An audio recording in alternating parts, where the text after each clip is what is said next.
मैं आपको एक छोटी बच्ची की कहानी सुनाता हूँ। एक छोटे से गांव में, जहाँ हरे भरे खेत और ऊंचे ऊंचे पेड़ थे, एक प्यारी सी बच्ची रहती थी।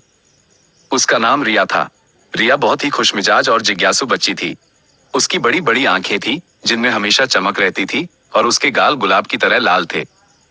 रिया को खेलना बहुत पसंद था।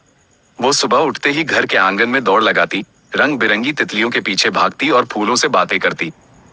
उसकी सबसे अच्छी दोस्त एक छोटी सी गिलहरी थी, जिसका नाम उसने चिंकी रखा था। रिया और चिंकी घंटों साथ खेलते थे।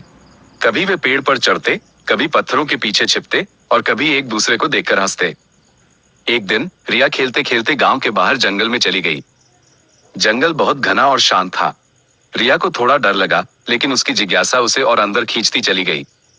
अचानक उसने एक छोटी सी आवाज सुनी, म्याऊं, म्याऊं। रिया ने ध्यान से देखा तो उसे एक छोटा सा बिलाव दिखाई दिया।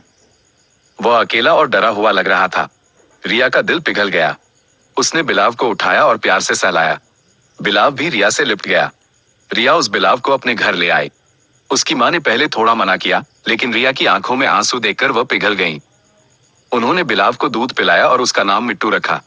मिट्टू बहुत जल्दी रिया का सबसे अच्छा दोस्त बन गया।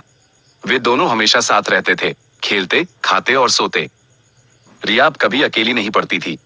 उसे हमेशा मिट्टू का साथ मिलता था। एक दिन रिया की माँ ने उसे बताया कि मिट्टू खो गया है। रिया बहुत रोई। उसने पूरे गांव में मिट्टू को ढूंढा, लेकिन वह कहीं नहीं मिला। रिया बहुत उदास हो गई थी। अगले दिन जब रिया आंगन में बैठी उदास हो रही थी, तो उसने एक जानी पहचानी आवाज सुनी, म्याऊं, म्याऊं। रिया ने देखा तो मिट्टू दरवाजे पर खड़ा था। वो बहुत खुश हुई और दौड़कर मिट्टू को गले लगा लिया। मिट्टू भी रिया से लिपट गया। रिया ने अपनी माँ को बुलाया और उन्हें मिट्टू दिखाया। उसकी माँ भी बहुत खुश हुई।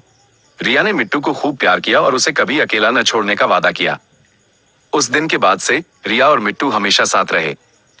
वे दोनों गांव के सबसे प्यारे दोस्त बन गए थे। रिया ने सीखा कि दोस्ती कितनी अनमोल होती है और सच्चे दोस्त हमेशा लौट कर आते हैं।